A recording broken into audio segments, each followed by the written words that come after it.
All right, welcome to the Cleveland Heights City Council Committee of the Whole meeting. It is Monday, June 22nd at 6:14.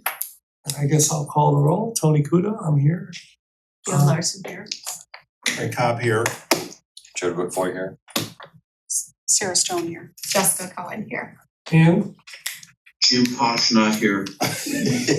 no, you're here, you're just in Las Vegas.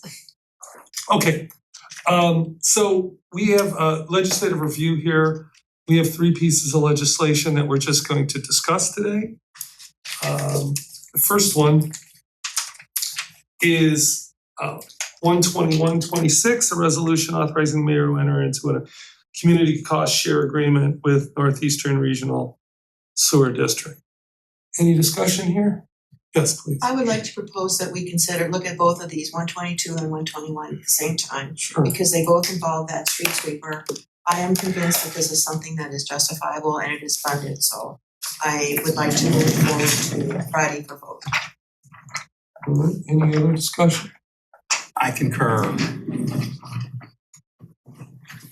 Councilman Posh, you just speak up whenever, because Well, I'll just mention for those who are watching this meeting and may have not watched the preceding council meeting where we discussed the street sweeper question, is that the Director of Public Works, Director Klingscale, did respond to my questions on this, that it's not an additional piece of equipment. It's meant to replace one of our 3 street sweepers, and the cost sharing agreement needs to be, all of this needs to be done by July 1st to take advantage of that agreement. So I concur with my colleagues, and I just want to close the loop on that for those who are only watching one meeting at a time. very good. Everybody okay with voting on Friday on this?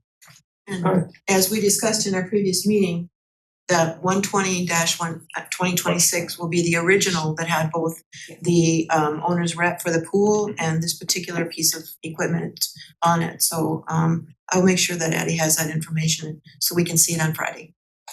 All right, so that's 121 and 122, and then ordinance 123, an ordinance declaring improvements to a certain parcel within the city of Cleveland Heights to be a public purpose. And that certain parcel is the Alcazar, exempting the improvements to such parcel from real estate property taxation for a period of 30 years. All right, any questions on this or discussion? Can I just ask a process question? Because we discussed this at the last committee of the whole meeting. Yes. But was that as a reading or an agenda item? Because it's listed here as first reading, so Law Director, do you have the, We read that. I'd have to look at the agenda, but I believe it was read. that's what I Yeah. thought. So this should be denoted, well, it is still on second reading, though, you're just discussing it tonight. Sorry, it's still on first reading. You're only discussing it tonight. This is an opportunity if we want to discuss it more with the intent to pass it on July 6th or Friday. July 6th would be Yeah. fine. Okay. Is there any? President Yes, Kuda, yes. am I mistaken? Wasn't this item something you wanted to talk about on the finance committee? Wasn't there an element in this that you?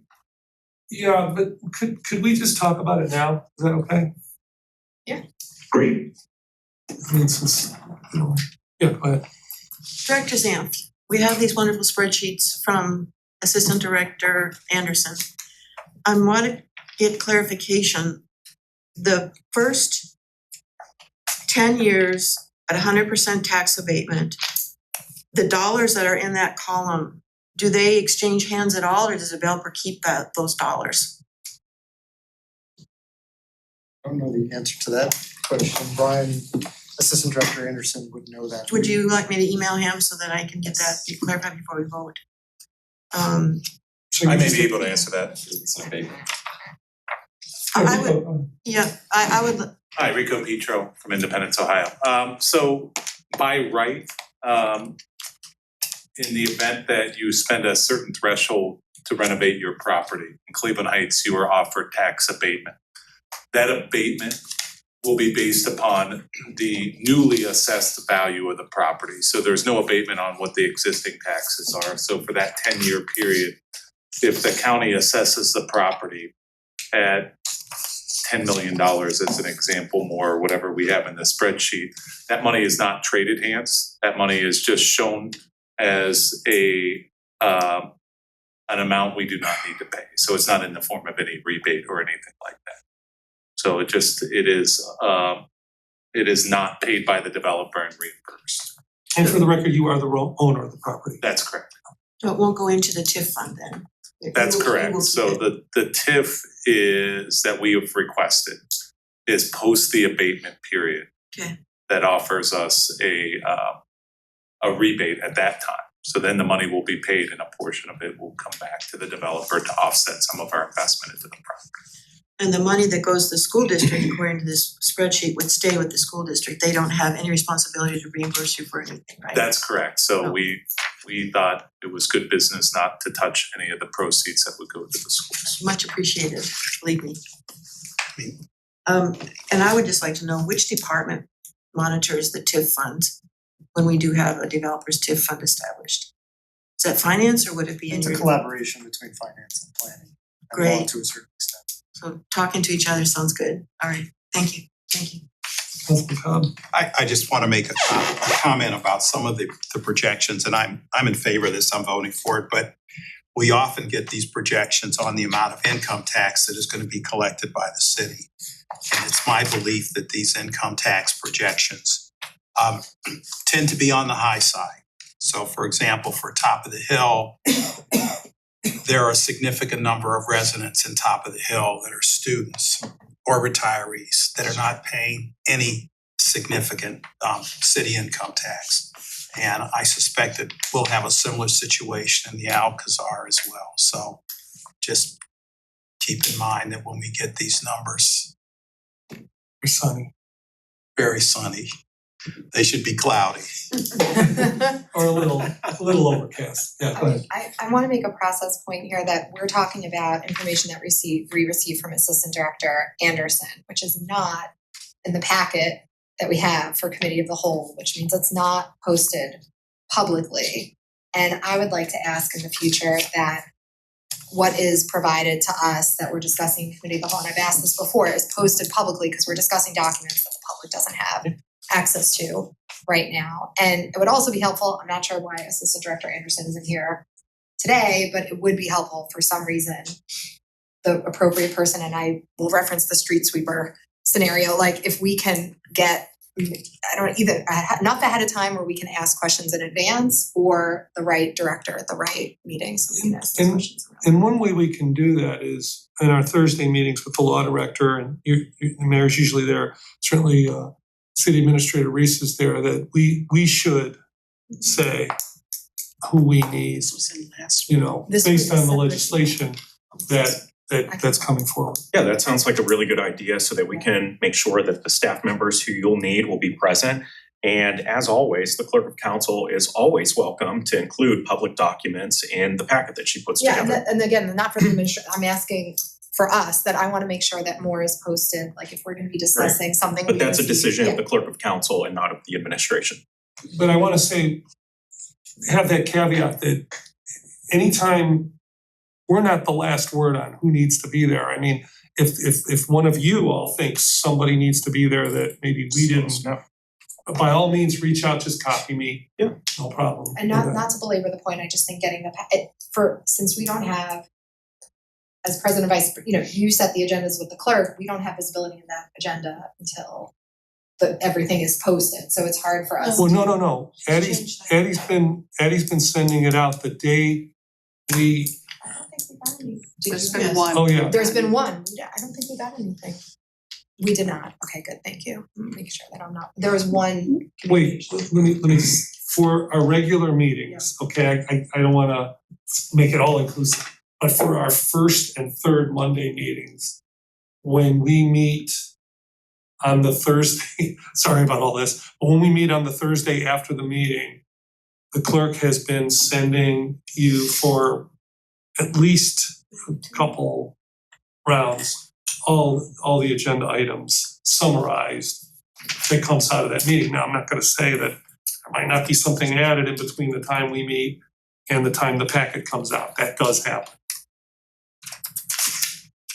That has been helpful. I think also committee of the whole, if we're discussing, and this from last week, and then like it could be Agreed. helpful to have the same thing for committee as a whole because we don't have visibility into That's our everybody's. intent, that's what she's Yeah. doing. Okay, And to be honest, I didn't realize when we went to this new format that we were really gonna be doing legislation on these days. I mean, that was not the initial intent. I don't have a problem with it because sometimes it's a convenience to do it. yes, and I think it provides us with more flexibility. It allows the administration to pass things more quickly if need be, because we can do a reading because we're all together. So there's a lot of benefits, but just to keep things moving and not having to worry about amending or emailing questions in between, and there's growing pains. I just think we Yeah. can, continue to improve the processes as we go. Thank you for that. Any other questions about 123? I have one. Oh, please, yeah. Did you discuss with the school district whether they would be amenable to any sort of TIF? Or did you We did not. You said you thought it was good business to not. As a developer, we feel like we just don't touch money for schools. The funding is limited as it is. We just feel like there are certain dollars to ask for within a project to make for a better projects, but we consider money that goes to the school sacred.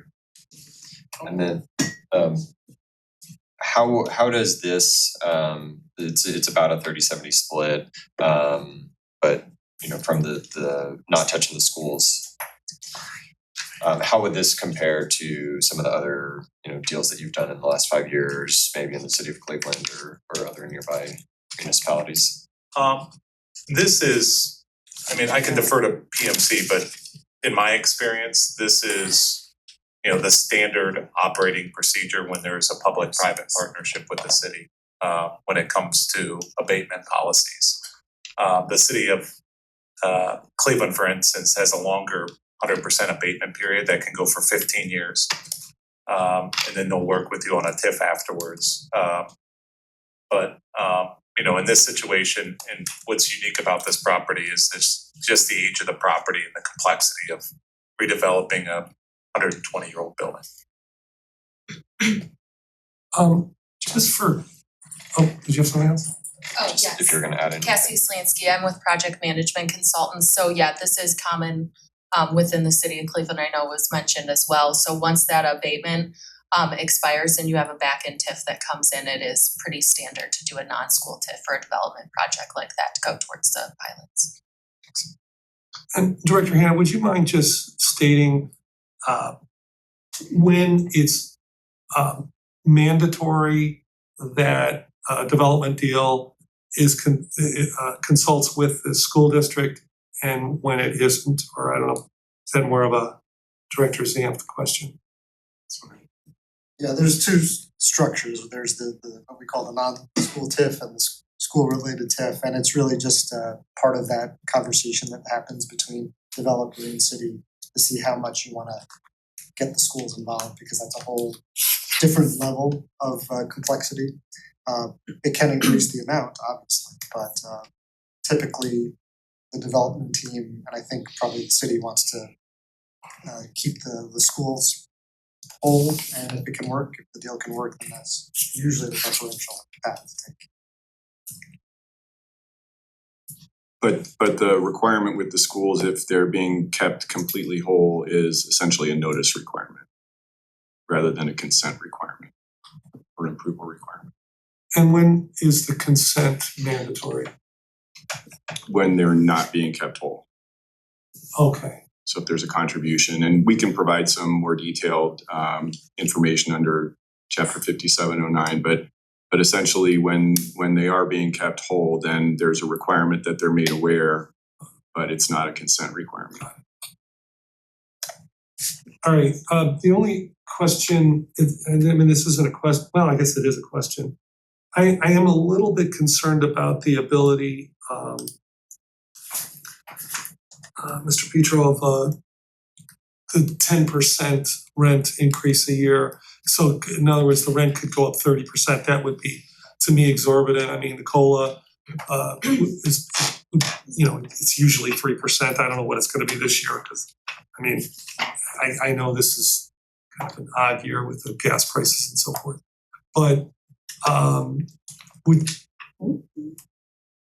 I would be more comfortable if it was 5% a year, so that this 3-year period could be capped at 15%, because 30% to me in 3 years would be an exorbitant rent increase. I'm not saying you're gonna do this. I'm not even asking you what your intentions are. But to me, it would defeat, if it were 30%, it would defeat the purpose of putting this in the contract, because 30% would be, again, in 3 years, in my view, an exorbitant rent increase. I understand your concern for the residents that have been there prior to when we purchased the building. Well, 4 years or more, right? That's what we. So I guess I would steelman your comment to say, first of all, is what you're talking about is a cost of living increase year to year, correct? What I'm saying is, it's so much more than the cost of living that it could be detrimental to the current tenants who have an expectation that they could live there at least 3 more years, afford to live there at least 3 more years. So in that situation, it could, what you're saying is, look, most people that live in a place expect that it's not gonna go up more than 3 or 4 or 5% a year, right? Correct. I think from our position, when we're putting a cap on this, we think that is the subsidy, because we're doing 5 times the improvement to what we paid for the property. So it's almost like we bought the building 5 times for 5 times more money. So we're paying 5 times more to renovate it, but only asking to be able to increase the rent 30% over a 3-year period. From our perspective as well, what I call them, there's 5 or 6 lifers that are in the building. They've been there, one of them has been there for 12 years. We as owners of the building have not increased their rent substantially since they've been there, since we've owned the property. So what the city is asking in exchange for this TIF is to own, if we cap it beyond the amount that we're recommending, we're almost being penalized for being good stewards to the occupants that have been there for a long period of time and somewhat taking care of them. We're also asking for a modest increase. I mean, when you're talking 10% a year, some of these tenants are paying $500 a month.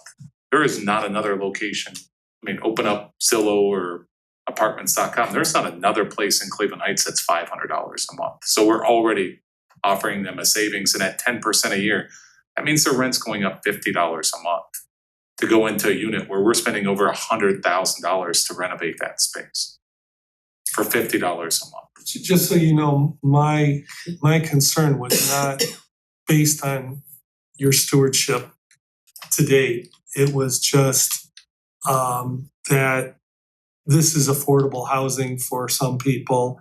And I mean, I think when people are looking at apartments, if an apartment was 30% more than whatever it is, that 30% might be the reason they're not moving there.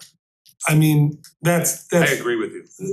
I'm in agreement with you. My only argument would be, if I've already kept their apartment at $500 in a $1,000 unit, and now I'm going to put all this money in, and for a TIF, you're asking me to not move the apartment up from $500 to $650 a month when market rate's $1,000, is that really fair? Is that the goal for this TIF, or is it to make improvements so that for the next generation, this can be a contributing address to the Cedar Fairmont district? I'm empathetic to the 5 or 6 people that are lifers, but we're already literally offering them apartment. If you can show me an apartment for $650 in anywhere in Cleveland Heights, I'll gladly be open to what you're talking about. But I think at a minimum, council, if they are going to put a governor on what we can charge in rent, you have to show me another apartment in the entire city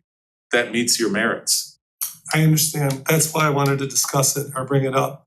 I certainly understand your point of view. Yeah, go ahead. So, well, I also don't like the idea of, double digit rent increases well in excess of cost of living. I don't think it's true that those are exorbitant for the Cleveland market right now, even in the absence of any significant investment. So, we're talking about a 10% increase after this investment when Cleveland broadly, I think, has seen certainly individual buildings and the market more broadly has seen close to that, if not comparable year-to-year increases. So, that feels like a relative compromise. I think it does speak to the need, the struggle of housing right now, and the need to do everything we can on the supply side and the cost side to I'm sorry. to get more units and more affordable units online. But I wouldn't want to punish the developer for not put the developer in a position where they're not able to recoup the investment, which is very substantial in this case. Appreciate that. So, a quick question, I'm on the website right now. We'll come to you right after. I'm sorry, Jim. And so on the website is studio apartments, $925 a month, a 1-bedroom is $1,400, and the 2-bedroom, 2-bath is $2,800. Are these the rents for the renovated units? No, those are the furnished existing units that we have available. So the tenants that are in the building that are the lifers that we're considering, if their rent was $500 or $600 because they were friends with Rita Montlack or Kirk Montlack, I didn't increase their rent. I knew they were dealing with construction, I tried to be a good steward, and now at some point in time, I'm being penalized for being, because look, there's a lot of people that just didn't want to leave, and I'm fine with that, but there has to be an end to what I can offer to them. I mean, you're looking at the website, the lifers are between $500 and $800 a month. And I specifically, because they were there 12 years, 8 years, 7 years, I just didn't want to push them out. I mean, Rita Montlack's one of them, and she doesn't even live there. She uses an art place to go paint. I mean, do I let her, does she fall into the category because she was there in advance of me buying the property for her art studio? I don't want to get in the weeds on these type of things, but I think that in the past, I've seen where cities work with developers when there's an affordable housing angle. And those angles, there's federal loans that help subsidize the calculus to do affordable housing. This is not it. We're just trying to make up for a big investment into a historical building and to modernize the building so that it's not going to be a problem for the city going forward with ADA, with the carbon footprint, with the modern amenities like air conditioning that go into a property. And our goal to be able to do that is to have the city help manage our expenses so we can reinvest back into the property. So when do you expect to have renovated units available? 2027, October of 27. And what will the rent structure be? Will it be market rate for that neighborhood? Yes. For those new units? So similar, there's projects called the Skyline that's in University Circle. There's the Ascent at the top of the hill. There's the property on Cedar that's going up now. These are all, whatever the market will be. I hope it's $3 a foot. It could be $2. It's somewhere in that range. We're going to be putting 100 plus units on the market. Our last unit will lease for more than our first unit. We'll offer incentives and be strategic, and that's why we did the project in 4 phases. So our hope is, and I think we brought this to council, that we will target empty nesters. We will target people that work at the Eds and Meds in University Circle, people that can take advantage of being able to walk to pick up a cup of coffee and groceries in the Cedar Fairmont neighborhood. Just so we'll go to Councilman Posh now. Just so you know, I just intend on discussing every piece of legislation, including yours. And this is not about punishment. It's just about, let's just get everything out in the open. Hear all the points of view. I gave a point of view. I'm not declaring it as a plan. Go ahead, Councilor Bosch. Thank you, President Kuda. I don't feel comfortable, council, taking a stand on this issue. I mean, I think there are specific issues that are really the role of the developer and not the role of council. I mean, I think it's healthy having these conversations about affordable housing.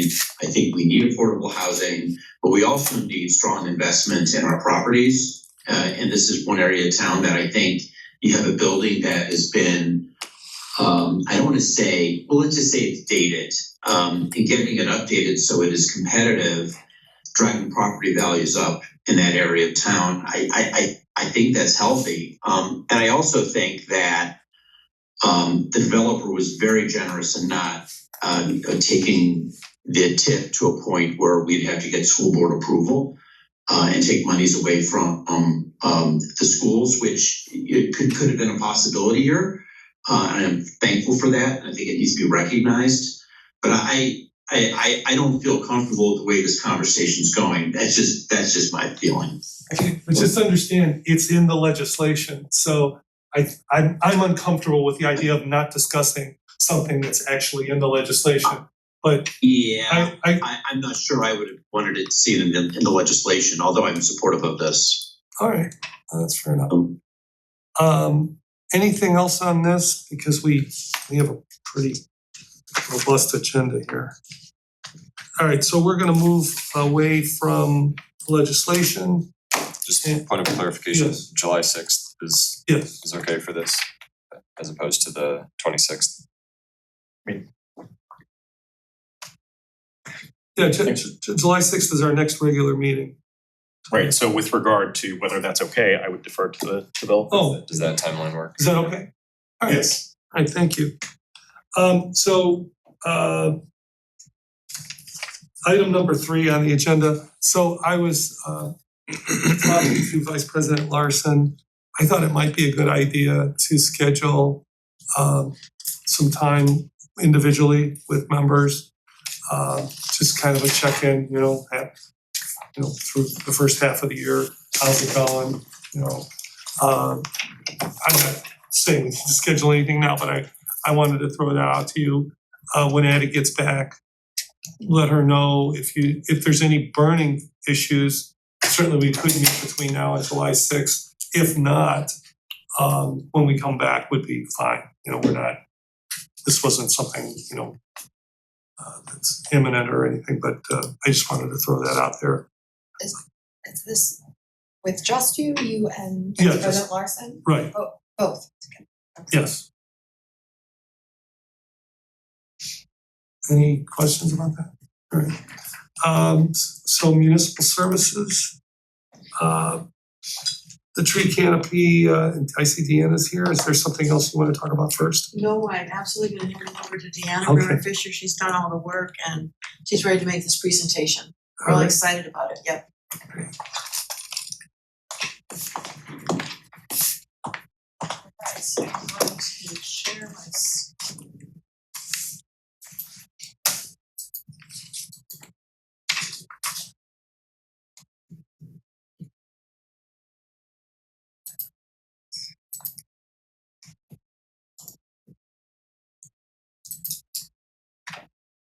Are you able to see the presentation, Jim?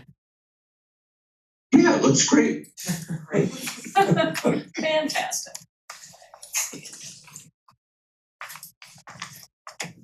Slideshow. There we go. Okay. Yeah, so I'm excited to talk about trees and our urban forestry master plan. And so I'm gonna just give a little context and talk about the climate action and resilience plan that the city adopted in 2025, but was finalized, I believe, in December of 2024. At least that's what the copy that's online says. And so you might be aware that there are 28 strategies in that plan and 154 actions, and they are in these 7 categories.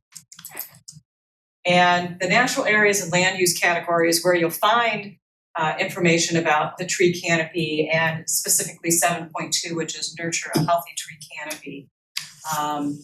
And you, actually in the plan, I pulled this from the plan, was the fact that the city was at that point looking to develop an urban forestry master plan. And that it would include an inventory of existing trees and an analysis of the health of our canopy.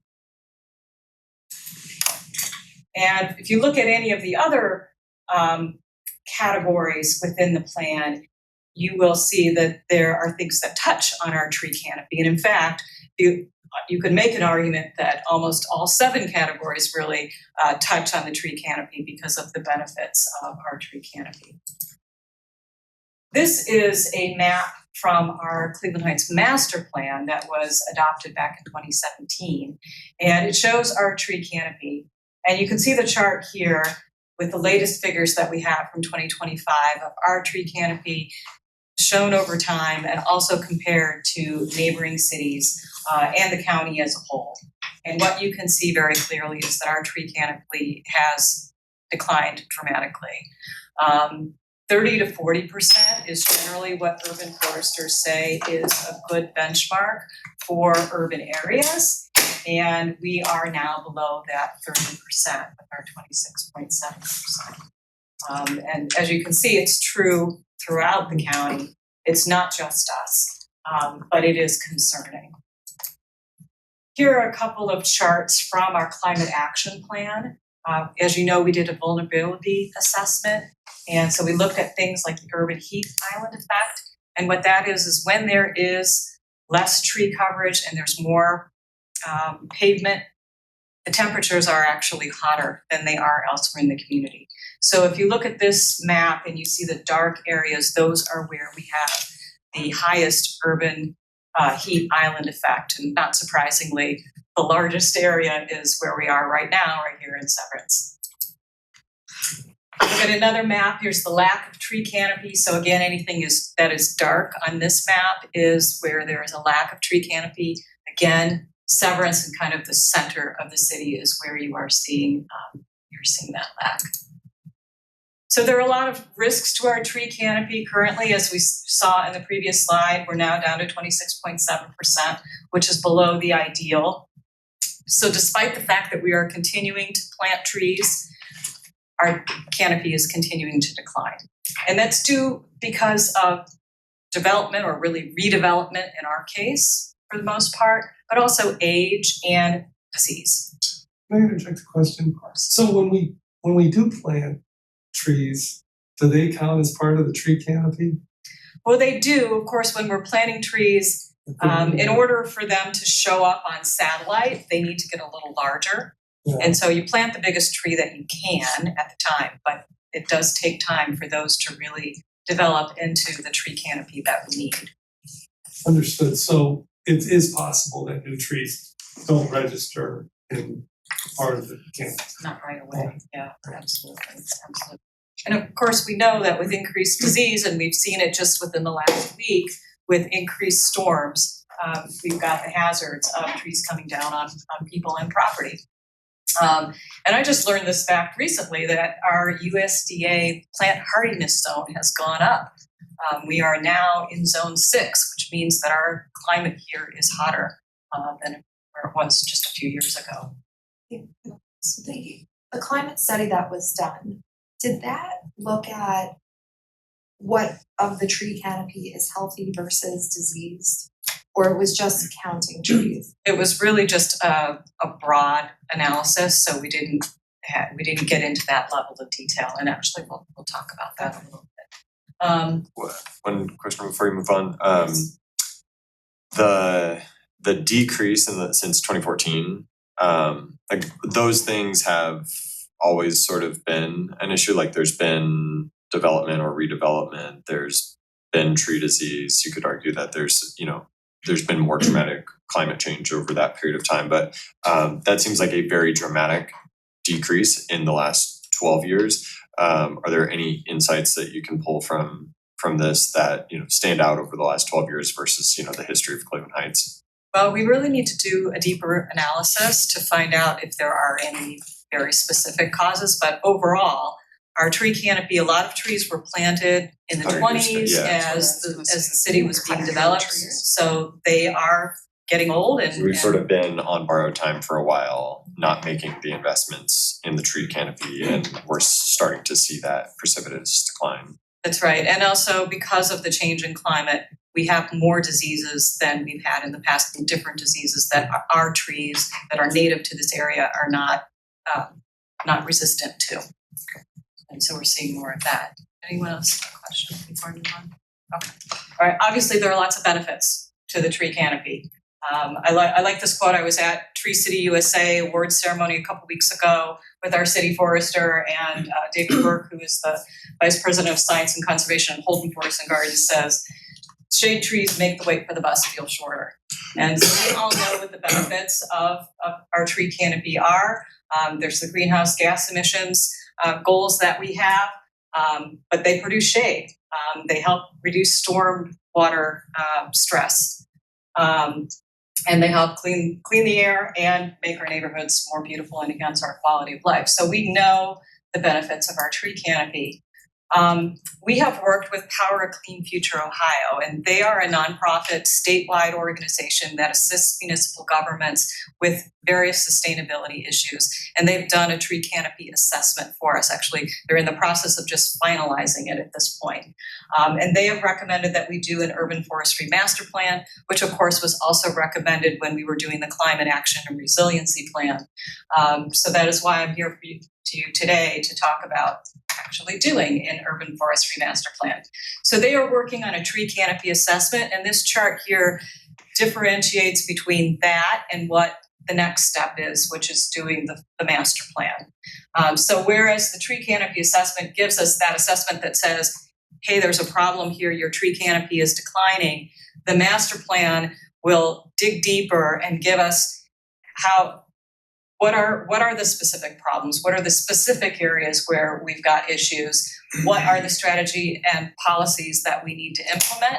What is the staffing that we need to have, and what is the budget that we need to put behind this?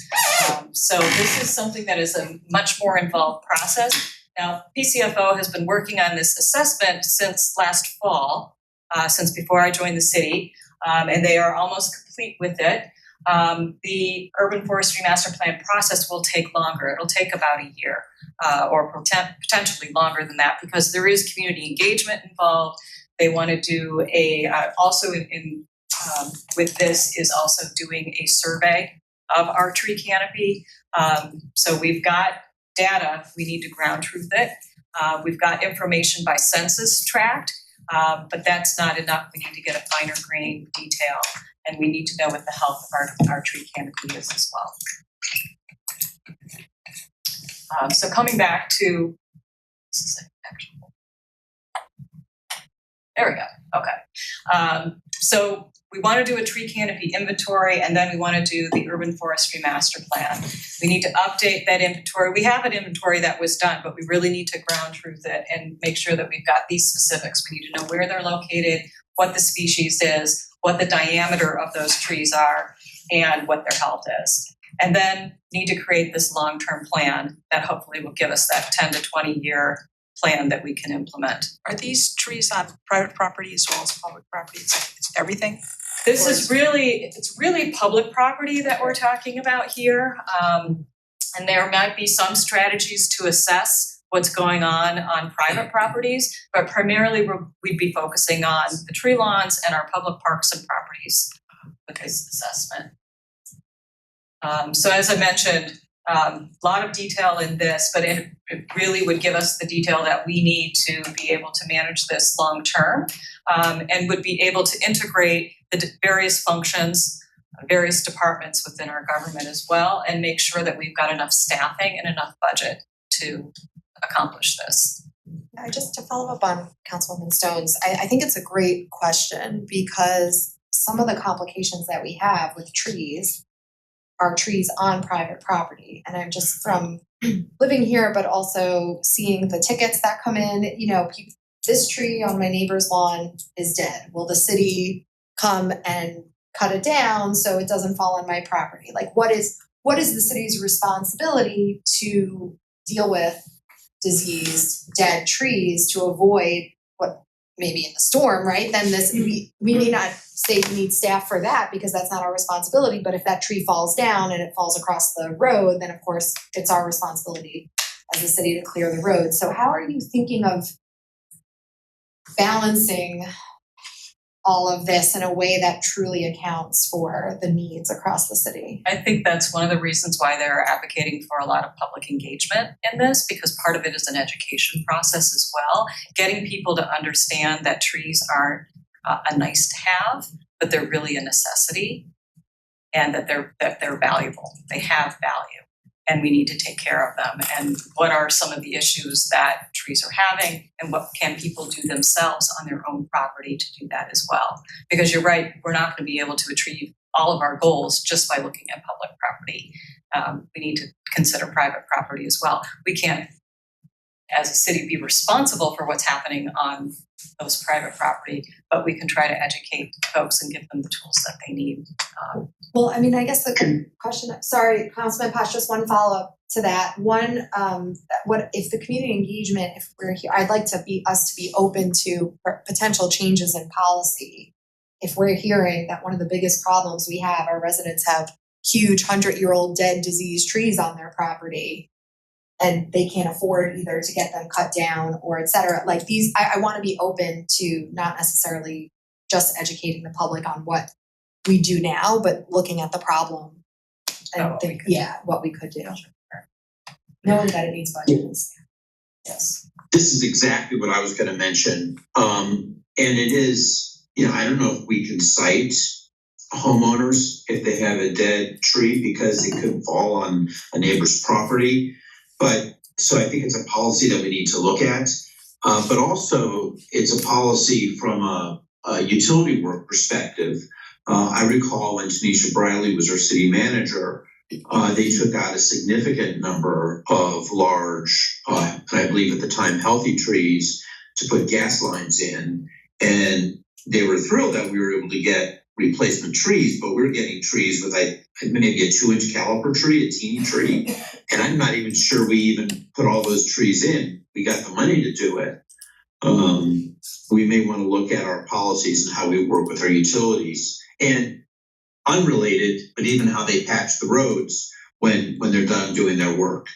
I think it's all combined, but it's something that the administration may want to consider. So do we have an existing tree inventory that we're working on, or would this create that for the first time? We do have existing tree inventory. Could you share that as well? Updated. Okay. Yes, I have not seen it, but I can ask our forester. Okay. Great, thanks. I would like to follow up on what you're talking about and wondering, Director Sam just left. It seems like as we're reviewing code that we should be looking at these entities and these parts in the ordinance where possibly we could make sure that there is more awareness. That's what Dan talked about, is building the awareness that we do have responsibility to our neighbors when we have a dead tree on our property. And I do know that for point of sale, if you have a dead tree on your property, it has to come down when that transfer is taking place. I'm not seeing the specific language in the ordinances here but I think that is something we can be looking at as we review the code. And just on the other side of things, I know other municipalities across the country have taken a much more protective approach and like regulations around when you can and cannot remove a tree. I'd be open to thinking about it, but I think we are so over-regulated on what homeowners can and cannot do that, striking a balance there is also important, because if you do want to expand your home, you shouldn't have to go to 5 different boards, including a tree removal, board or something like that. So just another, I think that's unique to us, another consideration, so. A reason for more public engagement. Right.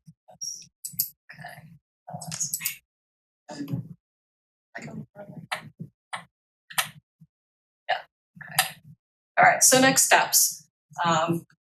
We want to get an RFP out to do the tree inventory and the master plan. Funding is allocated in the 2026 budget for this process. We'd like to do the first reading on June 26th and the second reading on July 6th. Have it considered for adoption there. then if that were approved, then we would hire a consultant to conduct the tree canopy inventory and the urban forestry master plan. And then one more thing, the Climate and Environmental Sustainability Committee has recommended that we form a tree commission. And so that is a recommendation that would require separate legislation for consideration. There's not as much urgency to that. The reason why I wanted to bring this before you now is because we do have the funds in this year's budget. It's a long process, and I think it's somewhat weather dependent, and so we'd like to get moving on it. And then finally, Before you go on, Dan, Director Hannah, do we have legislation for this project, RFP, for Friday? Do you have that legislation on the agenda already, or is it forthcoming from? I don't think so, but I can double check. Yeah, so I'm thinking that you don't have it. that will have to be something you'll talk to Yes. Director Hannah about. Yes. Please, thank you. Can I ask a question? Is the cost for this gonna be under 50, and is it something council actually has to approve? It's likely gonna be more than 50.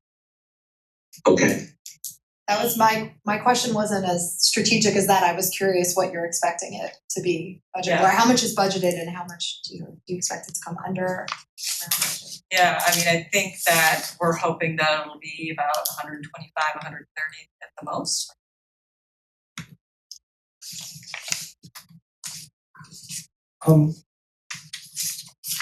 The master plan that the city did 10 years ago, is there a starting point for any work that was done then for this? If I just found that one map in there. Okay. I think there was just a mention of it, Okay. so there wasn't much information other than what you're seeing here. So I wanted to put together my last slide, just a little bit of a timeline in terms of what we're thinking. We're hoping that if we do form a tree commission, that would be able to do that by the end of this year, so that they'd be able to start work next year. Earth Month, number of activities happen during that month, but one of the things that happens is Arbor Day. And that's a significant event because our Tree City USA, which is through the Arbor Day Foundation, it was 50 years ago today that program was created. And Cleveland Heights this year achieved our 48th year of getting the Tree City USA designation. In 2027, that means that if we continue on this path, we'll have achieved 49 years, and by 2028, we'll have achieved 50 years. In addition to Cleveland Heights achieving 50 years in 2028, the city of University Heights will also achieve 50 years in 2028. And so a couple of years ago, when I was at the Tree City USA Awards, we raised our hands and said we would be happy to host the event for the recognition ceremony for Tree City USA in 2028. And we are, in fact, on the agenda. I confirmed that a couple of weeks ago when I was at the Tree City USA Awards ceremony. So the two cities will be co-hosting those awards together with John Carroll University, which also is a Tree City campus and has an arboretum. So we will be planning for that in the next couple of years. And the city of University Heights, or Cleveland Heights, has also achieved a growth award for 7 years. We did not achieve it last year, but we would like to get back on that path so that we will have achieved our 9th growth award also in 2028 by the time that we host the Tree City USA Awards. So I wanted to let you know about that. We're excited about it. It's a great honor to showcase the work that's being done here in our city. And if we can get our master plan completed long before that, then we may even have some progress to show. And with all of the other cities that participate in these awards. Sorry, follow-up question. Two quick things. One is, can you send us the commission's recommendation, the Sustainability, Climate, Environmental Sustainability Committee recommendation from last year for the commission? To create the commission? create Yeah, the because commission. that was last year that, or They whenever. haven't finished, it's still in the works. Oh, Yes, they are okay. so they are still working on it. We did talk about it in our last meeting. Okay. So, and then the second question, have you worked with or connected with Heights Tree people? I did, in fact, I had a conversation with them today that we had scheduled because I also want to get them involved in the planning for Tree City USA. Well, I think that might be another opportunity perhaps for an MOU, but depending on how the commission but there might be a role that they can formally play in this process. I know that they have some sort of sense of what the tree canopy looks like. I've seen maps of theirs and others, so. They do a lot of good work, and in order to get the points that we would need for our growth award, I think it would make a lot of sense for us to work with them because they are already doing so much. Thank you. Anything else?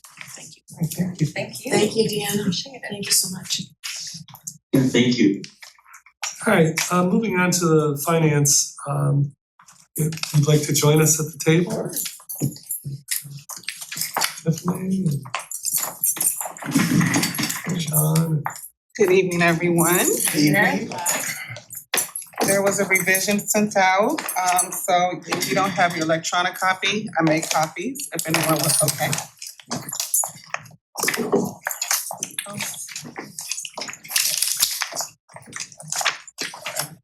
When did you send the revision, Tiffany? Later, maybe about after 5, I believe. Would you like to?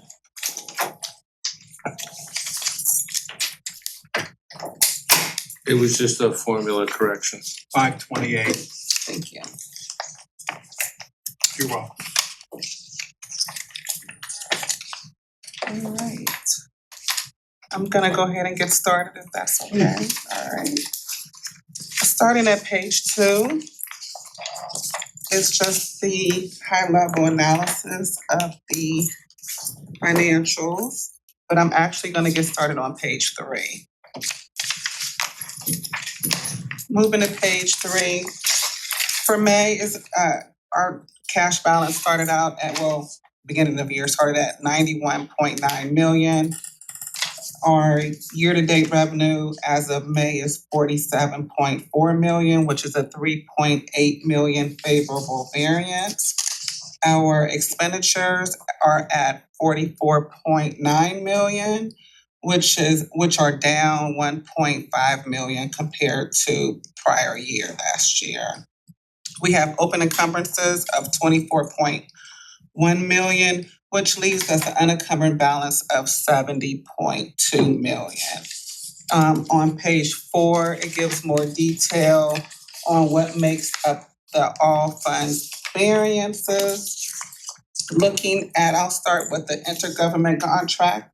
We are at 3.8 million, which is a 1.8 million variance compared to last year. Last year, we were at 1.9. In the government contract category, this is primarily made up of 1.2 million of NEORSD member community infrastructure program. It's a reimbursable cost sharing agreement related to reduced stormwater backup. This is in the Department of Public Works. We also have $665,000 in community development block grant.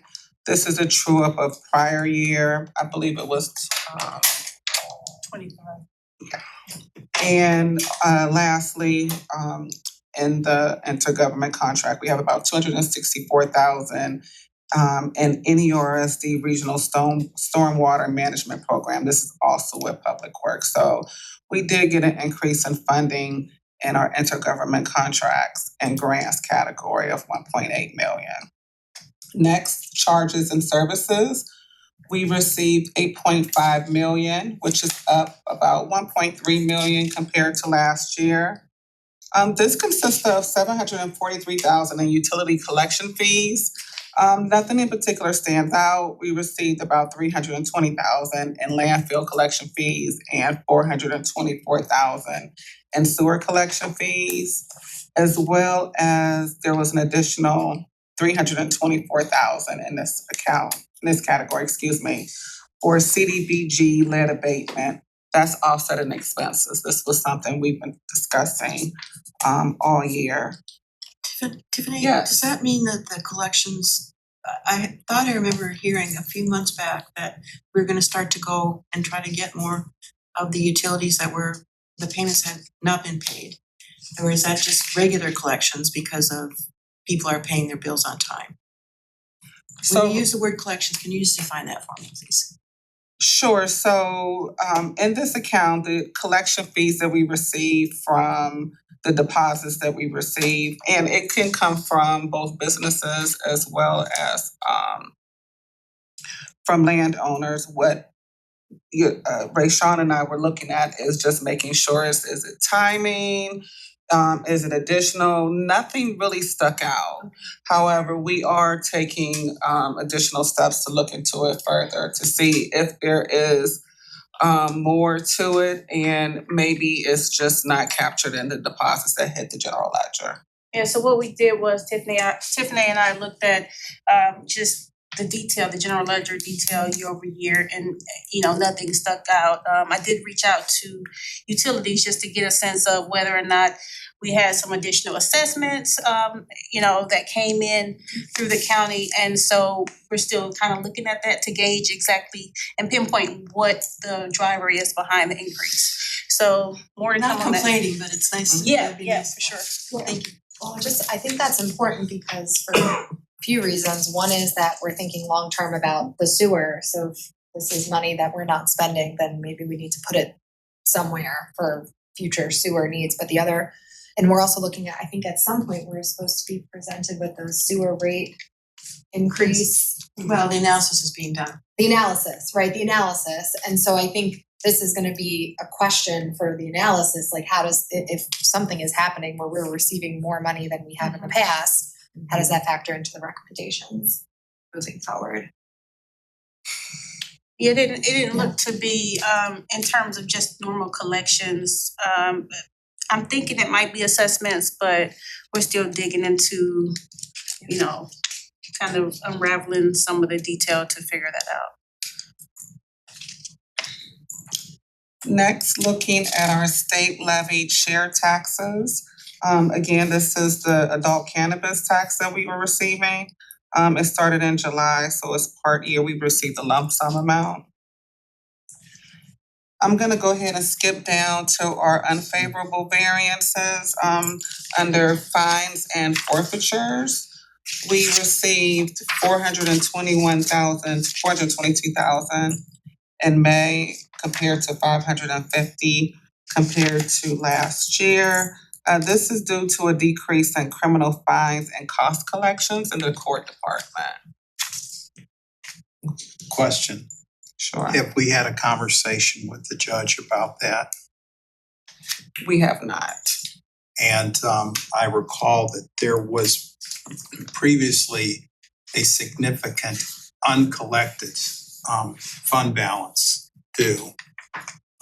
Have we had a discussion with the judge about what steps, if any, he's taking or we should be taking to try and make some collections on that? It was in excess of, I want to say, $2 million.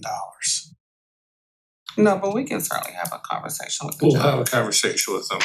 I mean, it's the first time I've heard that. Probably for the first time, it's probably been brought to your attention. Right. Yeah. But yeah, we could certainly have a conversation.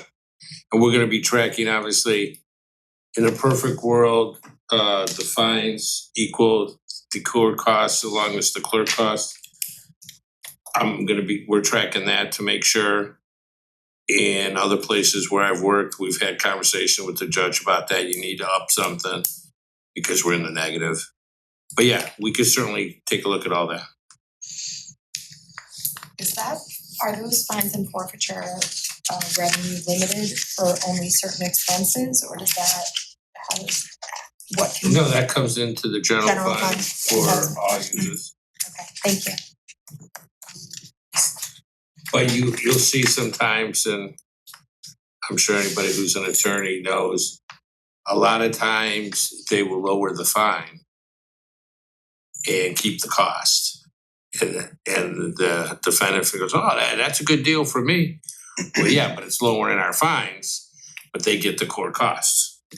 Another topic, and this is later on in your report, I noticed that the municipal court special projects. The municipal court has several really pretty big funds. I mean, it's like 2.3 million in that fund, 2.5 after the last end of year.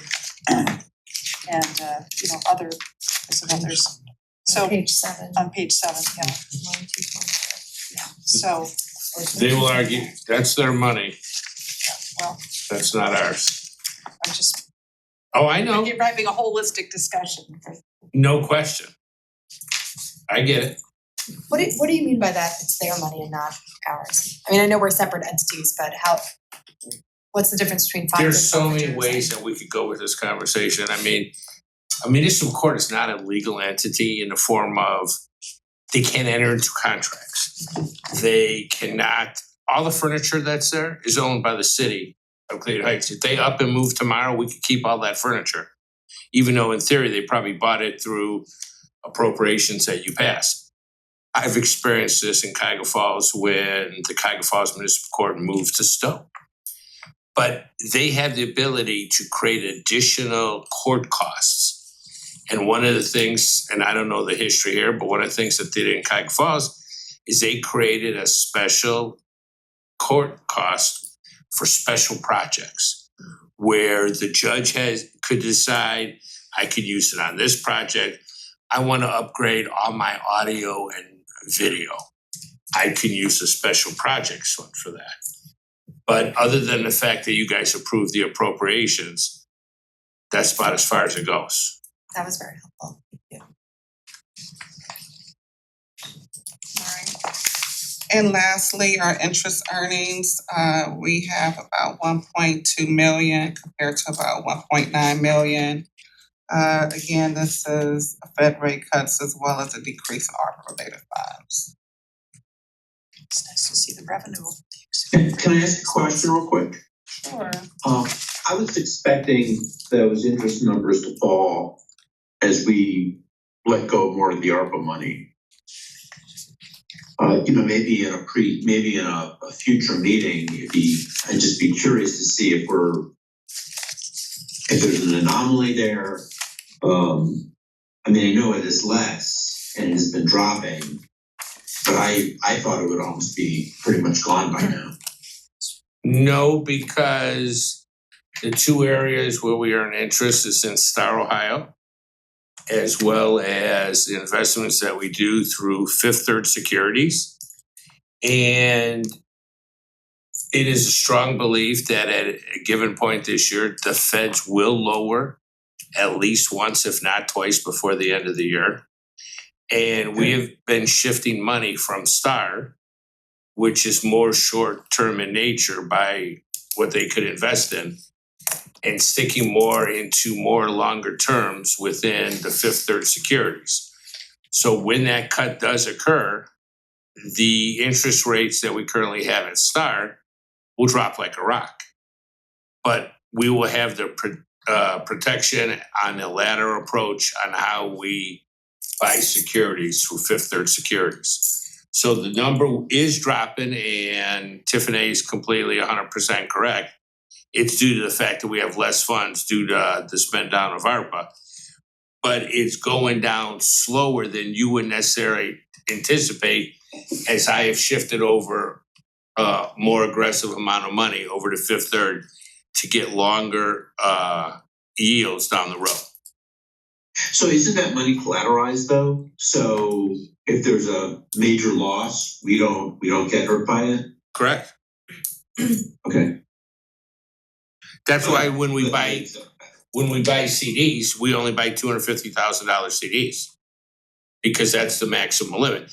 But if you're buying federal instruments and you're buying T-bills, et cetera, that's 100% guaranteed, and you're not limited to that $250,000. Okay. Thanks. All right, no further questions. I'm gonna move to the expenditures. For expenditures, capital, we're at 6.6 million compared to 11 million last year. This is all ARPA related funds, the reason for the decrease. Personal services, Same thing as last month. This is driven by labor-related expenditures. Department of Public Works, we remember the local 860 pay increase, as well as added staff. Fire Department added staff, Community Relations added staff, Planning added staff, Police added staff. So all personnel related. Lastly, other than personnel services, that increased by 1.4 million. Last year, we were at 12 million. This year, we're at 13.45 million. This has to do with the 750 Park Synagogue grant, $290,000 CDBG for the lead abatement, which is offset in revenue, $250,000 for the Park Synagogue building permit fees that were paid in air, which is also offset in revenue, and $189,000 in liability insurance. Vehicles were added as well as rates increased. So, any questions on revenue and expenses for the all funds? Moving on to page 5, the general fund. We began the year with about 22.6 million in for our cash balance. Our revenue, we brought in 29.9. It's a $304,000 difference compared to 2025, May of 2025. Our expenditures are 26.1 million compared to 23 million, which is an increase of 3 million. Our open encumbrances are 5 million, which leaves us an unencumbered balance of 21.2 million. Moving to page 6 so we can discuss some of the variances included.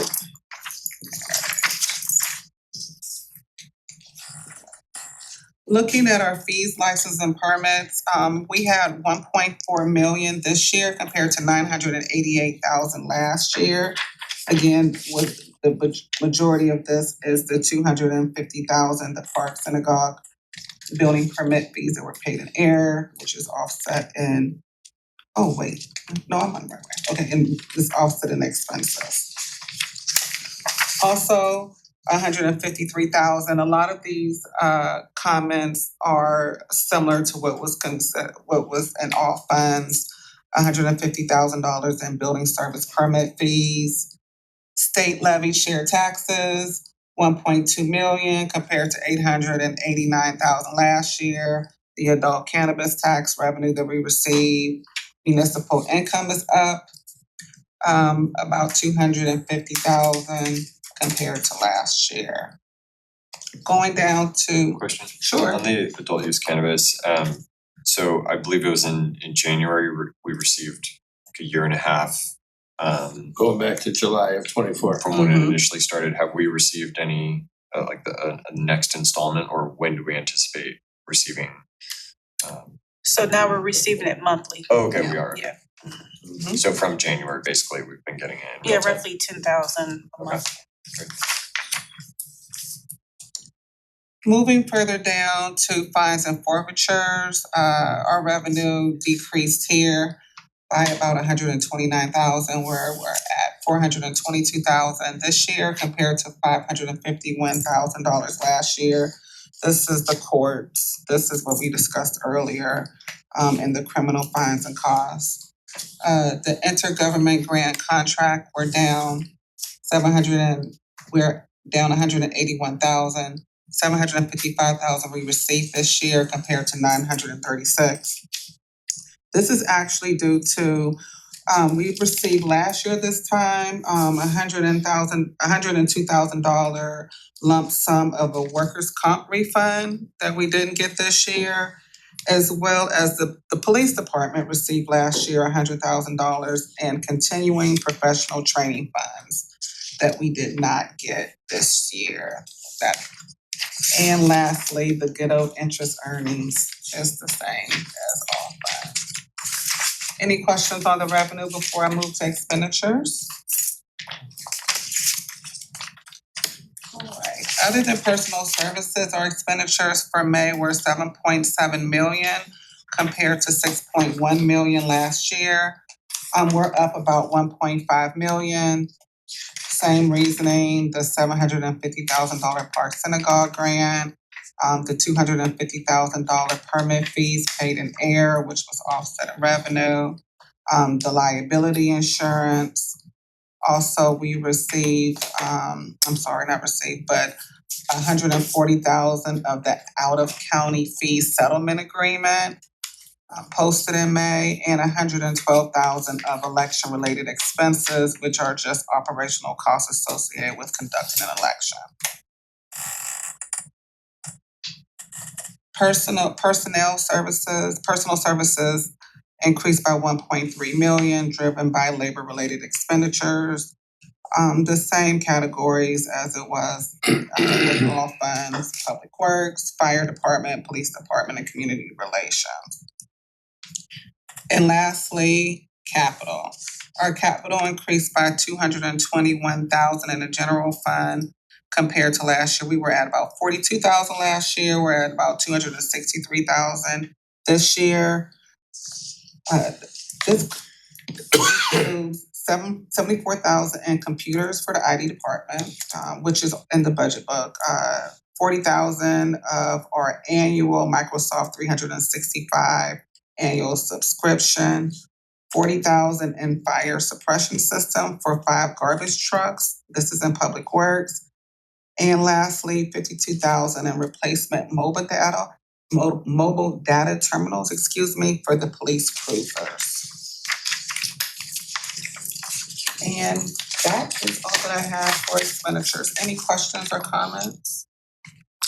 Well, that's, the trajectory of the personal services thing over the past 4 years is significant. And I think that's something we're gonna have to talk about, during the budget process. As to what's sustainable and, what levels we need, because just looking at the past few years, it's. President Kudo? Yeah. Yes, go ahead. So, at one point we were talking about getting some forecasts done. And I know you guys in the finance department are spending a lot of time doing catch up, but do you think we'll be able to get some multi-year forecasts in time for the budget hearings in November? That sort of like address what President Kudo mentioned. I'm used to stepping into government agencies where you have a 5-year forecast, and we haven't seen anything like that in a long, long time. But I recognize the fact getting that work done and getting that done I kind of look at, we're still in a distressed situation when it comes to, getting everything in order. I know bills are getting paid, we have plenty of money in the bank, but just all the neglect that has happened citywide from the prior administration that you guys are cleaning up. Do you think you'll be able to get us some projections, long-term projections, some analysis work done at some point? And I didn't think, frankly, we'd have it this year. Is there a way that we can get something this year in time for the budget? That would be the ultimate goal.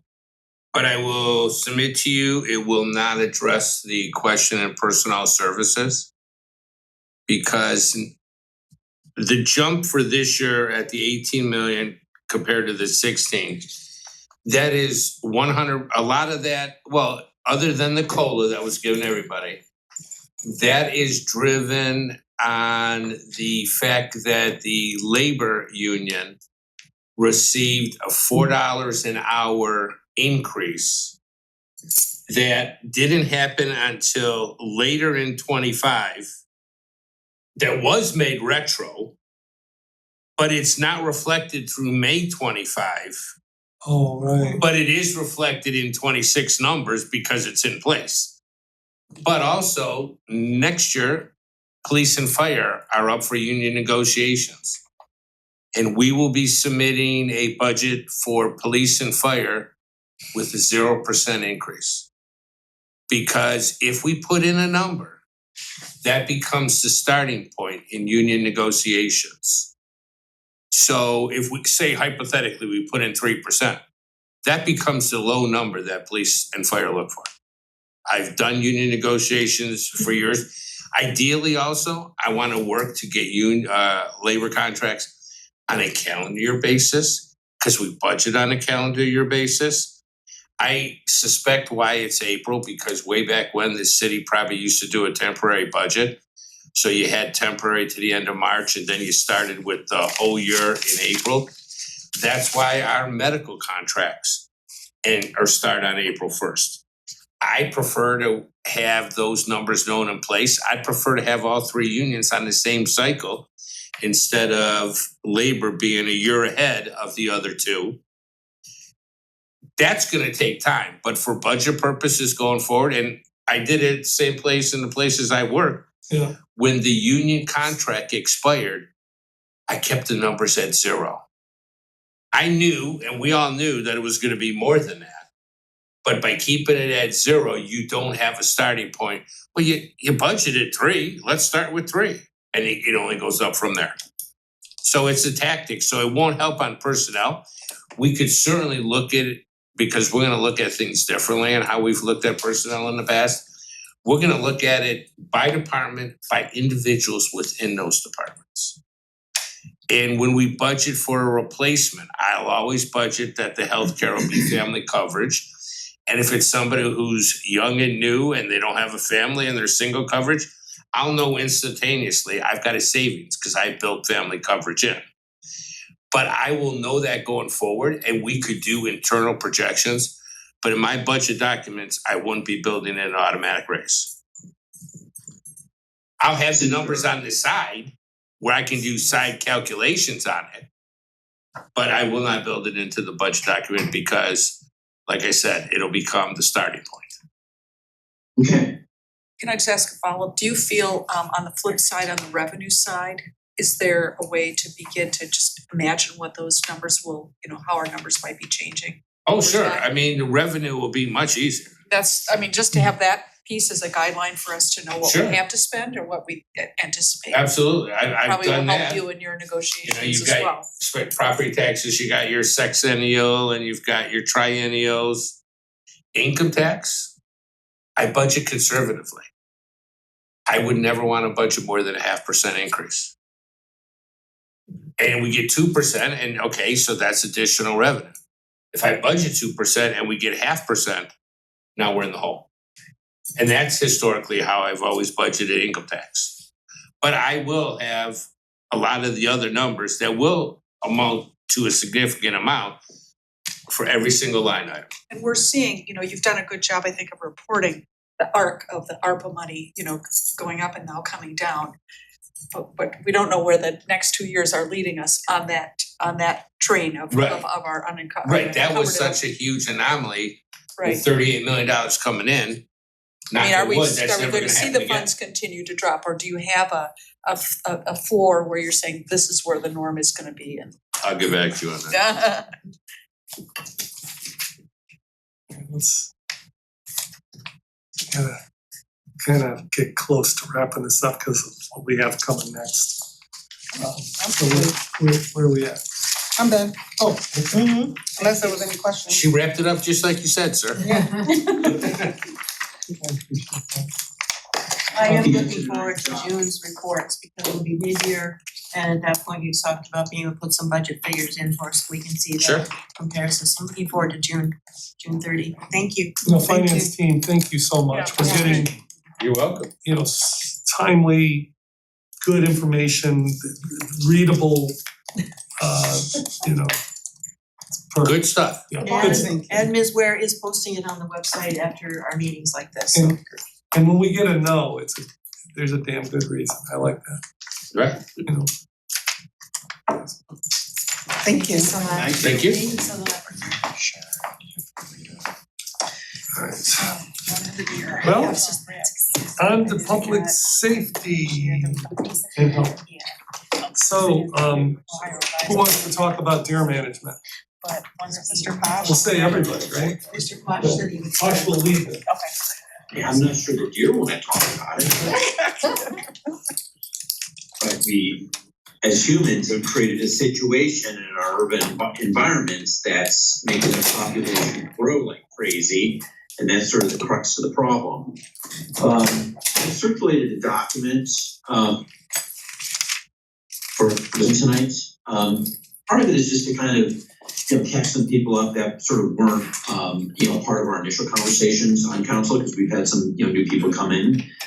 3 of you specifically. We have a city administrator finally that has been very helpful and engaged in the conversations we've been having with ODNR and USDA and talking to our other neighboring cities that are doing this.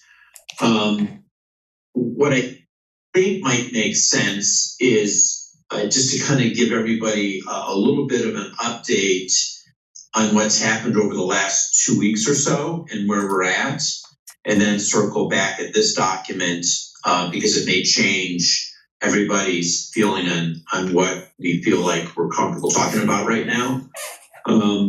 We are still waiting for ODNR to put together a deer management survey, our deer management plan.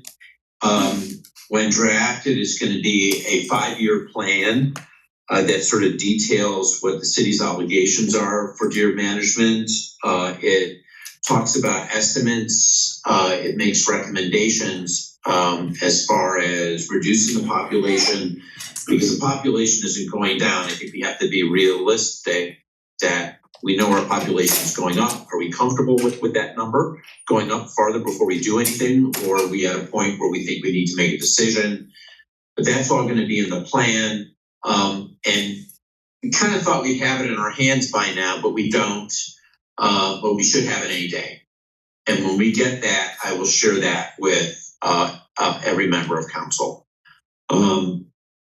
The administration and Gail and myself will be meeting with 2 organizations that help Shaker and Beechwood and South Euclid with their deer management, just to get an idea of how they work with each other. We're not making any decisions, but just to get a sense of, okay, well, how does it work? What's the process? What are the benefits? What are the negatives? And all this is going to kind of culminate for a public hearing that we hope to have scheduled at the end of July, the first part of August. And this is where we'll have Cleveland Metro Parks come in and give us sort of a historical analysis, science-based on what's happened in our urban areas with deer, how at one point they were essentially extinct in the state of Ohio and now they're not.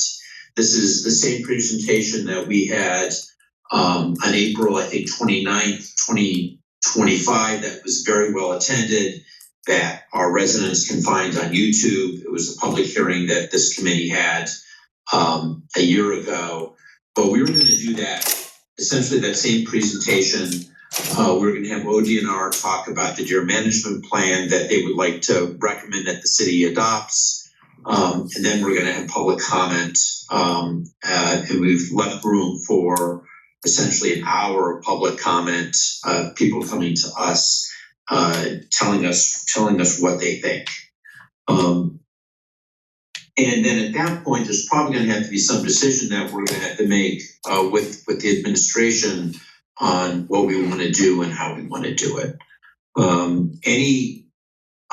Anything that we do, it'll essentially be in the year 2027. So it'll be a budget item for 2027.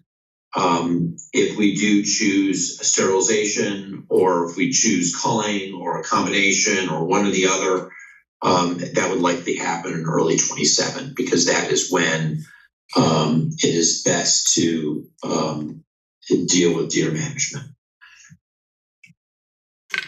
So do you guys have any questions or thoughts? Jim, Councilor Posh. Yes. Yes, please go ahead. I thank you for writing up the summation for us, because it really captures what's happened in the last couple of weeks for us, right? In terms of understanding what the various sister cities are doing. in our next door neighborhoods.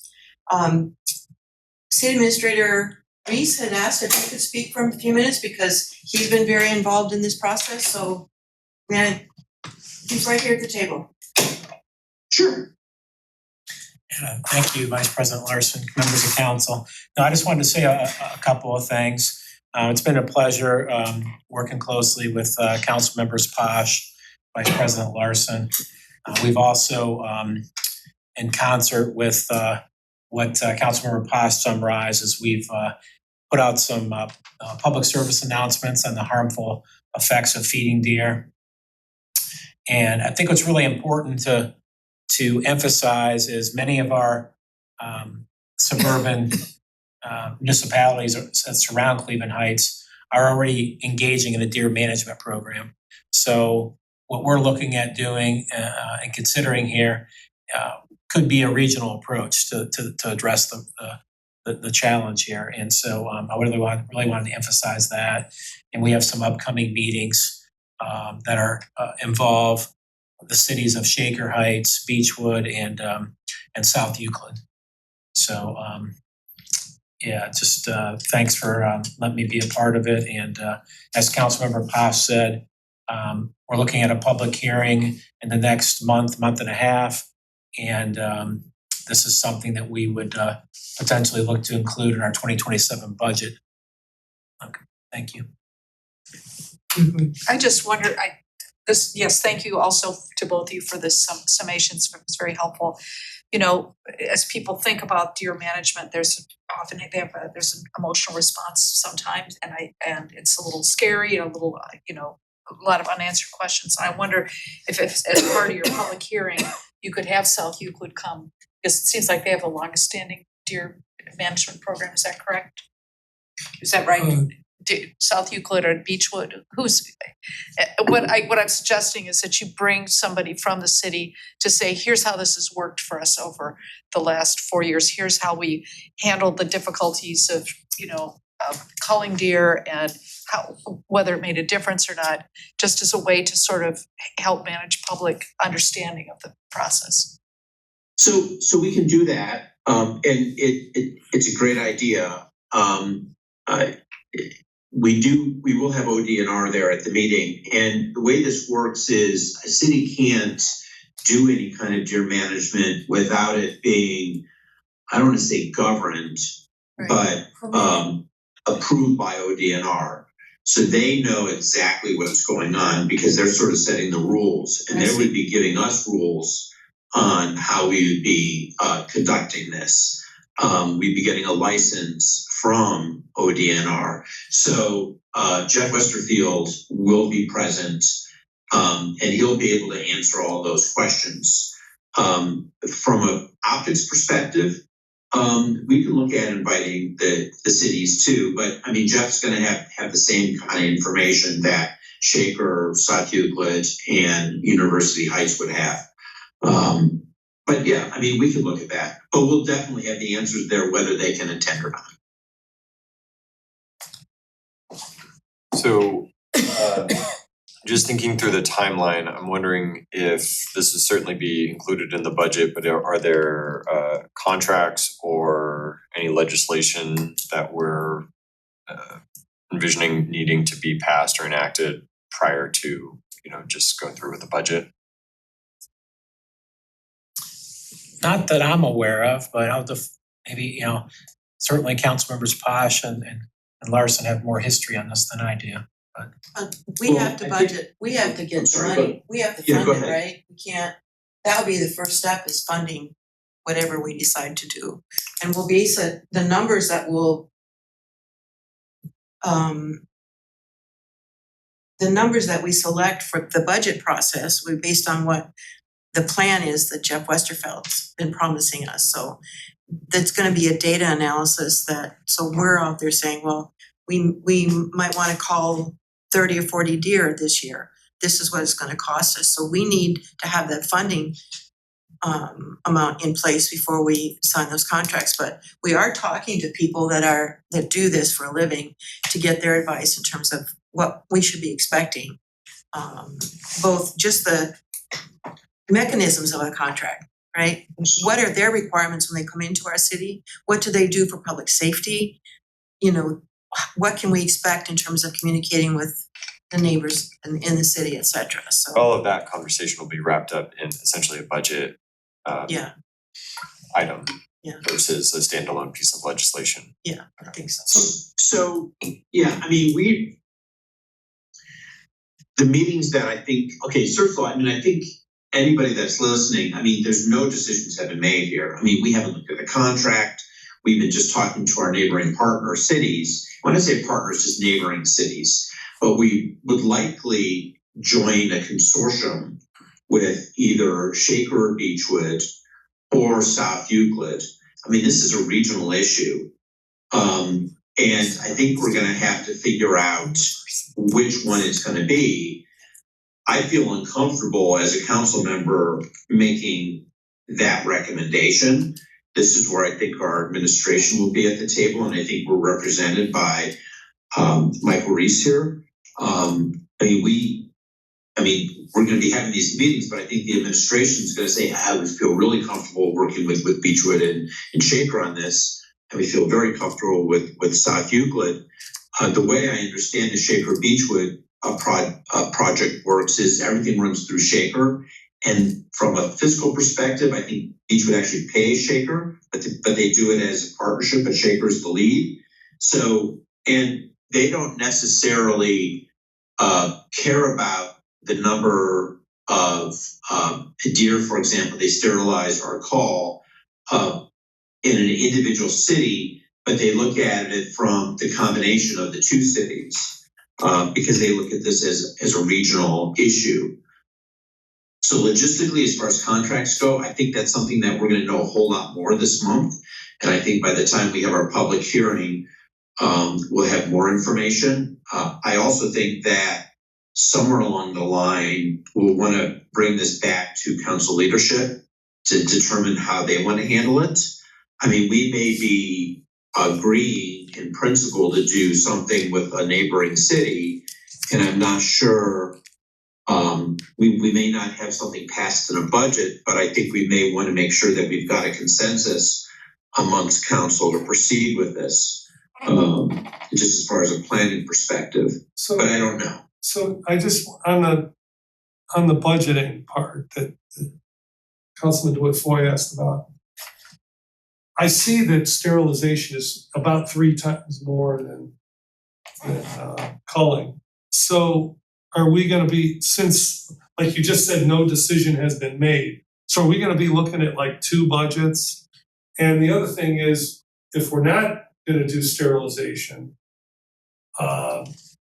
obviously we can't work with South Euclid, because that's what they do, right? I mean, Well, they have 2 separate contracts, don't they, Jim? One for the culling and one for the sterilization. That's what that says, yeah. Exactly, that's how it works. The 3 cities come together with one contract for the sterilization, and then they have 2 individual contracts for the culling. South Euclid uses a USDA, the federal agency, for their culling.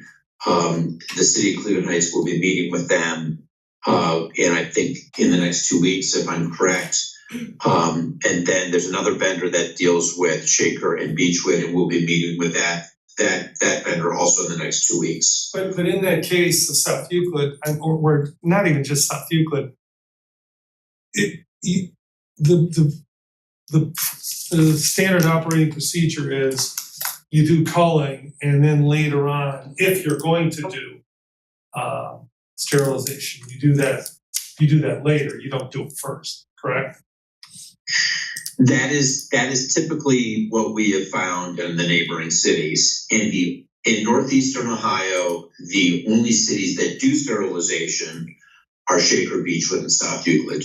No other municipality or city, I believe, and I think I would have safely to say the entire state of Ohio does not do sterilization. It's not very effective to bring down the size of your herds. But I don't think, I mean, we haven't had this conversation, but I will tell you from my research, I don't think it makes sense to walk down that path our first year. I think we try to bring down the counts of our herd, and then we look at what it would take to do in future years. Yeah, I just wanted to add two quick things. One is that I'm hoping, and I think Vice President Larson, you alluded to this, that ODNR comes with information on the public safety piece and like what to expect, maybe even how to talk to kids about, I mean, like just whatever might be related and where this is going to be taking place, so there's a better understanding, for residents. The other thing I wanted to say is that we've heard in council meetings public comment about the animal control issues as a result of the deer population. And I want to suggest that as we go into the 2027 budget hearings, that we see this as right-sizing the ship or fixing the mess or whatever we want to call it. Like this is something that has not been taken care of, both on the animal control side and the deer side. I would love to throw as much money as possible at snowplows, but I feel like this is clearly a systemic city issue that if we don't get control of right now and come at it from two angles of both controlling the deer population and animal control, No, I it's couldn't gonna agree get more, but past us. we're already spending, Mayor, I think, or I'm not sure who knows, but it's about 70,000 and it doesn't include, it's Right, really you said narrow. they all rise, So right? my Rats, point rats, is, for not a lot more, yeah. I mean, Right. I don't think it'd be twice as much or anything like that. Some more, we could get into the ballpark. It And then just, the question is, do we wanna do it with, like in any kind of partnership, but I'm all for yeah, I looking at just this. think, yes, this is clearly an Yeah. issue that has been left to fester without, addressing. And if, again, I don't want us to be at the point where we are penny wise, pound foolish, right? So. Well, it's not only festering, it's growing uncontrollably at this point. The population, it's like compound interest, it's growing 30% a year. If this was addressed 3-4 years ago, we would be in a situation where we're not calling as many deers that we may need to call. I think the issue here is there's no interest. I mean, nobody's talking about eradicating the deer. I mean, we're just trying to control the population so it's sustainable for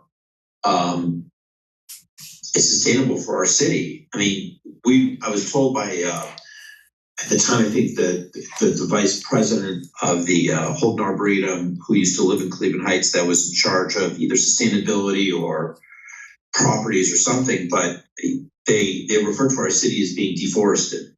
And there's areas in our city that, there are no trees growing because of the deer. And I'm not trying to say which is more important, but I mean, there has to be a sustainable balance. Our deer have no predators. Back in the day, they did, and the population was more stable. And I think this is where the city and the council are going to hear an expert, essentially the metro parks, that are very, very much attuned to this. They're trying to protect the metro parks, everything that's in the metro parks, balance sustainability. And there's a very, very good, it's about a 45-minute presentation that kind of goes over all these specifics. And anybody in advance can review that by looking at the first part of the public hearing that's on YouTube, the 4/29/25 public hearing that we held. The mention City Administrator Reese made of the regionalism. When you sit in this meeting with all of these cities that are doing deer management, and University Heights and Cleveland Heights are not, it doesn't feel right. I mean, that's kind of a vague statement, but it's an emotional statement. We are contributing to the problem and not doing anything about resolving it. So it felt really good, the meeting that we went to last week, the three of us, for those cities to know that we are concerned and serious about following through. I would like to talk about the PSAs that have been in the newspaper or in our newsletter lately. People have asked me if don't we have an ordinance to keep people from feeding the deer? Yes and no. You can look at City Ordinance 551.013, definition of nuisance. And it talks about any conditions that are found and declared to be conducive to harboring mice and rats. I'm jumping through it, I'm not reading the whole thing. Conditions conducive to harboring mice and rats shall include but not be limited to feeding of wild animals, which includes deer, birds, or other wildlife, other than in suitable containers for food elevated at least 36 inches above the ground level or in any other manner in which attracts or may attract rodents. I believe that needs revision and needs specificity, because 36 inches above the ground, any deer can, unless it's a baby is fine, but there's another issue that we can review when we look at the codes. So that's just an FYI. That's all.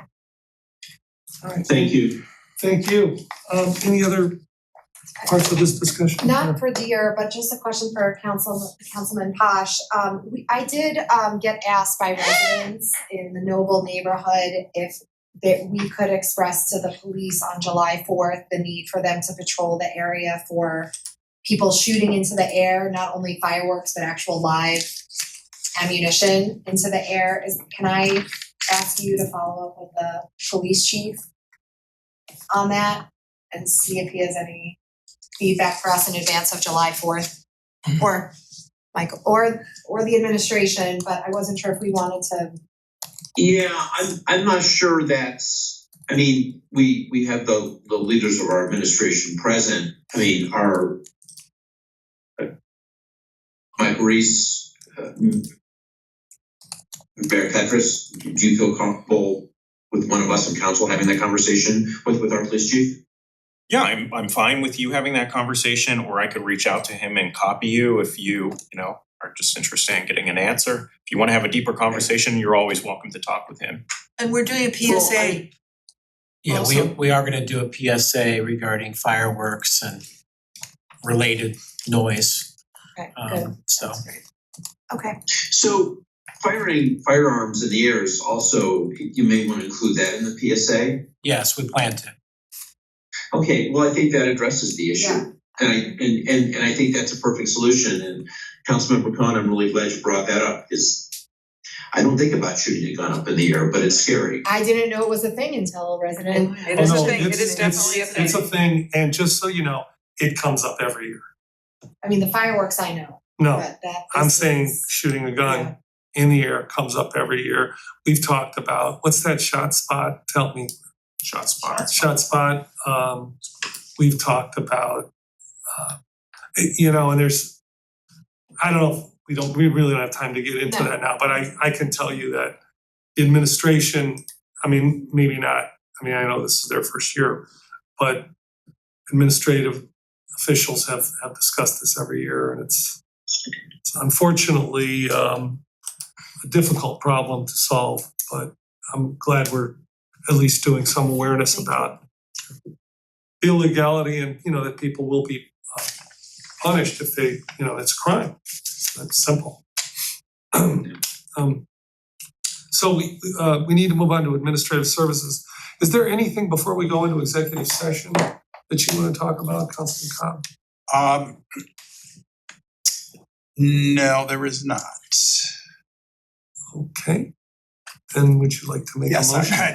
I'd like to make a motion that we go into executive session to discuss the appointment of a public official. So moved. Second. All right, any discussion? All right, I'll call the roll. Vice President Larson, Aye. Councilman Cobb, Aye. Councilman DeWitt Floyd, Yes. Councilwoman Stone. Aye. Councilwoman Cohen, Aye. and Tony Kuda says aye. Oh, I'm sorry, Councilman Posh. Aye. All right.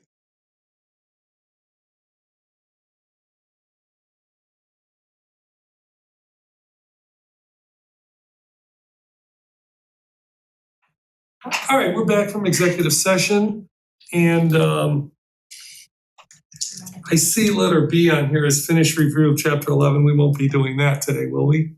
We should be able to finish, right? We only have 10 more provisions left. You could have. That seems like We're on 111.19. these are not controversial to me. Right, Yes, exactly. so let me just Pretty lightweight. scroll through. Okay, Tony's overly enthused. Alright, well, 11119 is required numbers of copies of proposed legislation. Do you have anything? no, not for that. This is really for the law director, so why don't we make a note that they'll let us know if they'd like to see some changes. Legislate, how legislation is, the number of copies, I don't know why. Is that state? Is that owner state? Sorry, I didn't hear. Copies, number of copies. So we're on section 111 of the, Of the codifieds? yeah. Okay. It's all ordinances is the reference. I'm sorry, like I said, I didn't hear the question. Yeah, it was about the number of copies. I think that's some kind Copies for, of legislation required. oh. I mean, That's gotta be a state requirement, right? That's not something you do locally. well, I mean, it could be a matter of local self-government that would be up to a charter municipality. I'm not, that being said, I'd have to look to see what the charter requires. If it's a charter requirement, we're stuck with it. The ordinance dates from 1950. Yeah, and I will say we'll have to put in gender neutral or, cause it says his office for the clerk, but Yeah. let's leave that to the law department to opine on if that's okay. It was updated in 21 with ordinance 153, but yeah, and Addie should have input on that as well, right? Yeah, I mean, but there's generally not a problem with that. It's easiest to do it with a sort of like a saving clause that says, all pronouns, quantities, things like that that are listed in this chapter shall be deemed to be, or shall be interpreted to be gender neutral, et cetera. But either way, So the next one is reading of ordinance and suspension of rules. I think this is pretty standard unless there was some interest in making a change. Read at 2 meetings unless the requirements for such reading have been dispensed with by a vote of at least 5 members. Shall not apply to an emergency measure. Greg, is there anything? No, there has been, and I don't know, someone has raised the issue of should we be doing 3 readings versus 2? Right. But Bill had an answer for that. Do you remember what it was? Why we went to 2 meetings instead of 3, 2 readings instead of 3, or why 2 readings is acceptable instead of 3? I don't know, except that it also falls under that power of local self-government that the charter municipality is free to set how it deems appropriate. I think if we went to 3, we'd end up with a lot of special meetings. Oh, geez. So, Absolutely. No. 6 weeks, and I think whenever we've had any issues that have required a lot of public comment, we have extended it and not calling on a vote. So I'm good with leaving it at 2. Me too.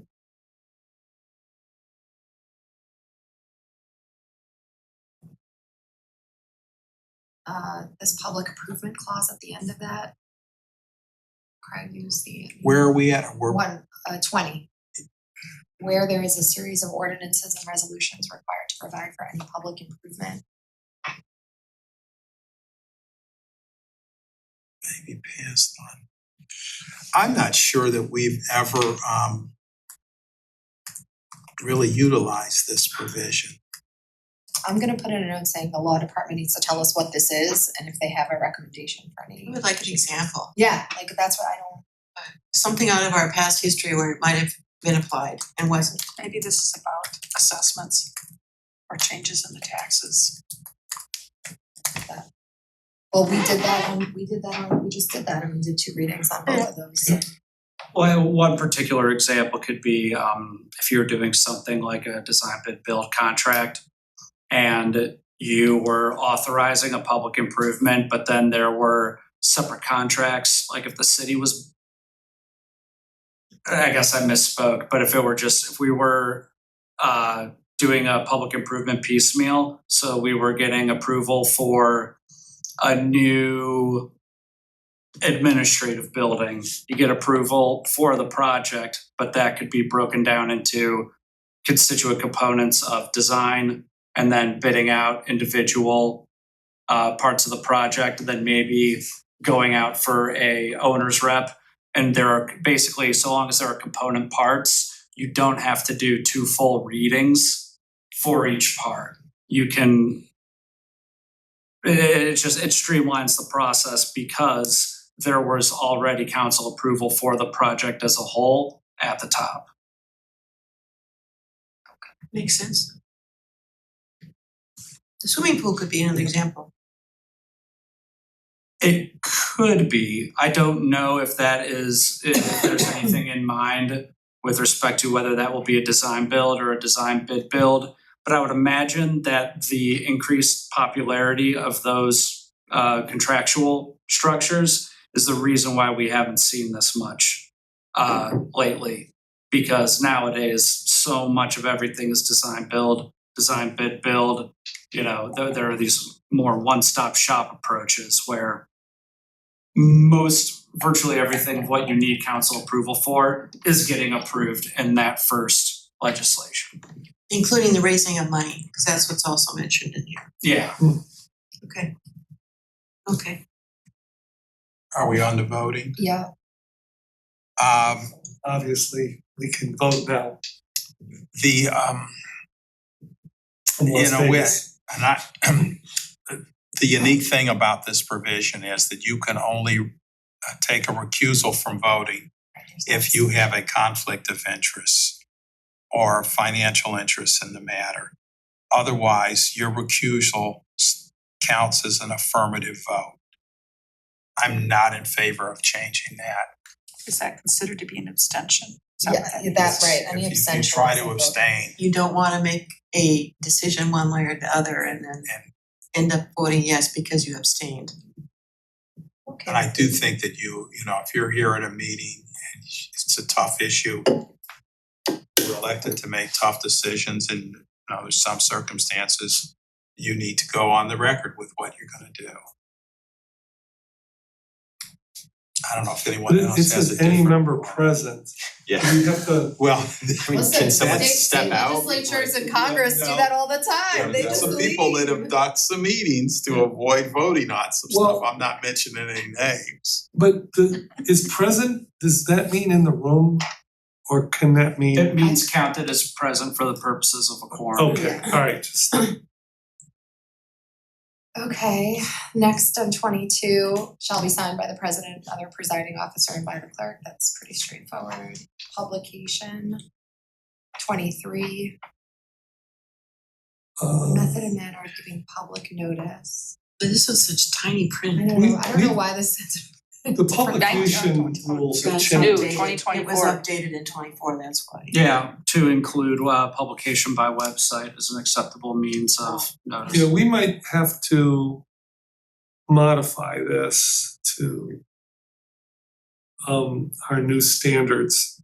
Well, it didn't get on the priority list for this year, but one of my overall goals was to look at the notice requirements across the code, which might come up in planning and the zone, like because printing in the paper, that got fixed, but also proximity notice, this is different. 'Cause Okay, it's so you know legislation. about, Yes, okay, yes. alright. So I think maybe we can leave this for now in the full review, but as it comes up in the code, like this is fine that it's on the website. One of the biggest problems we have is that there's not always electronic notice required, I think, but we'll.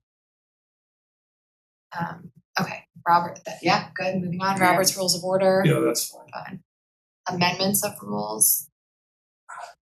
This might have to be just cleaned up with whatever changes we made further up, which I don't have the headspace to I mean, calculate. the 5-member, the supermajority thing, I mean, that would be, It's just that this is based on the report of a committee to which the subject has been referred, so, it's these rules, sorry, it's these rules. Robert's rules. No, like the 111, right? Is that your reading? yes, Yes, it's a little weird to Yeah. say these rules, the but way it is, yes, requires It just 5 said members. Ordinance 111. yeah, I think that's, using a pronoun there is not a good idea. No.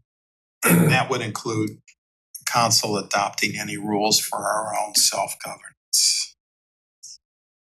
Can we modify that then?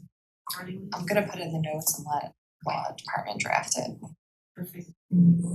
Yeah, cause you're working on something right now. Yeah. Yeah. And they should also refer to. How did you, Craig, how did you say it, council rules? Well, this also, so if we wanted, we never were able to adopt any council rules. I know there's a proposal out there. It's just, it's gonna require 5 votes. For our own self-governance, yeah, that's. And we haven't had any council rules since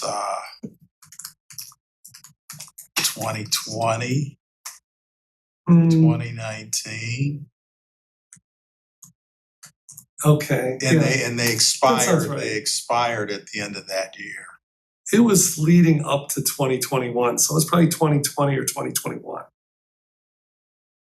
Yeah. And they did, there was a sunset, yes. And that was designed to address some campaigning issues that were going on. Okay, next, dispensation of rules. That's what we do when we suspend the rules. That's 5 members. We do it for usually just the monthly. I can't say we've abused them at all for the monthly. You wanna specify these rules and make that a specific piece word, or just leave it as a pronoun and? Let's make it uniform. Yeah, to I'm just whatever gonna, we use for yeah. the other.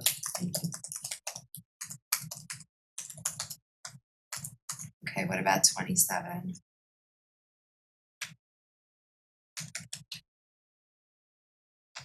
No, just says these rules, this section 111 will be subject to over any other overriding. Why this Majority more vote than the provisions. majority? I mean, Does have all of a sudden now we're not talking about 5. No, there may be some provisions in the city charter that require a supermajority. But Right. But Yes, that there wording- are. There are at least 1 or 2. that wording is usually used like, well, what if there's 6 people? Is 4? Well, 4 wouldn't be a supermajority because I don't know. I don't know why people change that terminology. Is there any reason to? There's no reason. No, I don't see any reason. Leave it as is. I would say leave it as is. Same with resignations. That's pretty straightforward. Modified in 22 because we needed to. Yeah.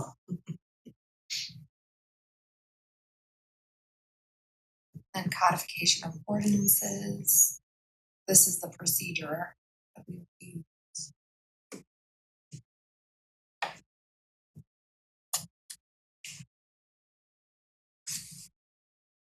Now, back to resignations just for a second. When a person resigns, can they say as of, you don't have to, like, does this mean like if you want to resign, but and council accepts your resignation could still be for like a month from now, right? I don't think that was our intent. No? No, and that's not what this says either, because it says shall not take effect until, but it's when it's been accepted by a vote, that's when it takes effect. Doesn't matter. Because we had that situation and it took time away from our 60 days or 45 days, which it was at the time. It made it shorter for us to be able to do the process and. Right, but to me, it's like, so I remember when Janine resigned, she gave me a notice. Right. And then said, I'm not leaving until, and that was helpful, actually. The clock didn't start ticking until her, in a sense, resignation began. But if that's the case, they can let everybody know as a courtesy, they can even announce it publicly, but you wouldn't take a vote on the resignation until Right. the date that they indicate. Okay, so there's no wording needed for that. Okay. You just manage Okay. I mean, what if somebody got seriously ill and was incapacitated, wasn't gonna be coming to meetings? Yeah. I think There's a separate charter there's a separate provision thing, that I remember speaks to that, that. reading Is about that capacity. and not able to continue with their job responsibilities? incapacitated, yeah. Yeah. Craig, are you reading 29? I am reading 29. And Pretty dense. specific section B. Yeah. And I think this is something that we end up doing every year, right? So we This is don't. what we just did this, right? Yes, Is that- so we don't have to go through and do them individually. We can have one resolution that adopts all of the prior changes so they can be published. Yeah, we just, and I had asked questions about it because I had never seen it before. But this is probably the most efficient way to do it because they update the codified ordinances online all at once. Yeah. Not always correctly, by the way. Y'all notice that sometimes there are errors in the American Legal Publishing Company. Yes. Like this particular key for the referring to the clerk should have been gender neutral. Did we make it gender neutral? We made a note that it was. Right, but you've seen us not use use gender neutral and American Legal make it not gender neutral? They just didn't particularly edit that portion of the, because it's, you know, we have so much in the codified ordinances, it's gonna happen. I mean, unless they're gonna start to use AI, in which case should have just been a blanket change. So why don't we just have the law director take a look at this thing since it dates back to 1939. Well, it was something, was that the 21 Language is thing very that was, dense. that was just supposed to be No. gender neutral? The 2021 thing, all that means is that it, Too tight, yeah. That what, that it, Stop the mayor. it was oh, that's right, reviewed. that's right. Yeah, that's right. it's not, doesn't mean a thing was changed really, other than mayor instead of city manager. And then 30 is, I just changed councilmen to council members, but do we want the mayor or designee to approve the expenditure of funds for council, or do we want that to sit somewhere else? So there is a charter provision with the last amendment I went through last year that grants the council president authority to execute contracts for council on council's behalf. So that provision might actually be a nullity at this point. It might make sense to just remove it entirely, but I can follow up on that. Or the Restate it. mayor or council president. I mean, That would be an unusual power to have either bifurcate like one, that. okay. No, So I we- think it ought to be the council president that has the authority to approve. No, we talked about this because last year, I remember we had a situation where we couldn't execute something. Outside Because- council. Yeah, yeah. Well, right, you never got the Well, lawyer. No, we did, But You appoint. the you approved expenditure it. of funds we couldn't, may not involve a contract necessarily. Every expenditure of funds that the city makes needs to be pursuant to a contract under the charter. Well, Well, how this about is- when a this is council member miscellaneous. travels out of town and incurs expenses and they're submitting them? So it's, Reimbursement. okay, so those are, okay, well, and so in that case, there would be receipts that get approved by, yeah, That's what he does now. I do that now, yeah. Alright. Yeah, so that does need to be changed. Yeah. Last one. Yeah, That's it.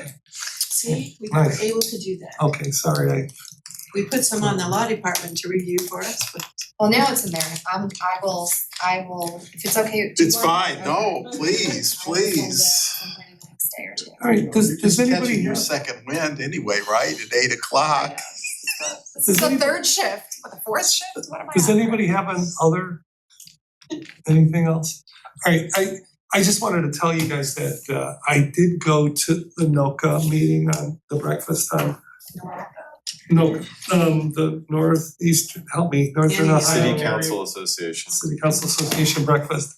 There were 55, 60 people there, maybe 35 or 40 communities, present. And of course, it was interesting just because you get everybody talking. And the flock camera thing came up, Shaker councilwoman brought it up. And There was some data shared with us. The interesting thing was when it was asked, is anybody getting complaints? 5 or 6 hands went up. Shaker, you probably read, took care of this in a couple of days. They modified their contract and just went on their business. We know what's happening in Cleveland. Actually, we don't know what's happening in Cleveland. We know there was a safety committee vote, but no decision made. But I just want you all to know that when it was asked, how many of you support having the flock cameras, every single hand in the room went up. There were no exceptions. I'm only bringing that up as just to share that information. And another interesting thing, and then we'll go. I was shocked with that many municipalities in there. Somebody, I don't remember who said, how many of you have had a retreat? And only like 3 or 4 hands went up. And the people that had them said, we can't believe you guys have never had a, what do we call it? Workshop. A workshop. Yes. Yeah. Well, they use the word retreat, but Did they get to go someplace better? Other than this conference room? nobody talked about their specific experiences, but I just offered to share what our agenda, and I said, hey, if anybody wants to do something, but I certainly said, I would highly recommend it. Anyway, so the next time we meet is Friday at 11 a.m. 11:30 a.m. We're doing some of that, I'm gonna do it virtually if that's okay. Okay. So this meeting is adjourned at 8:38.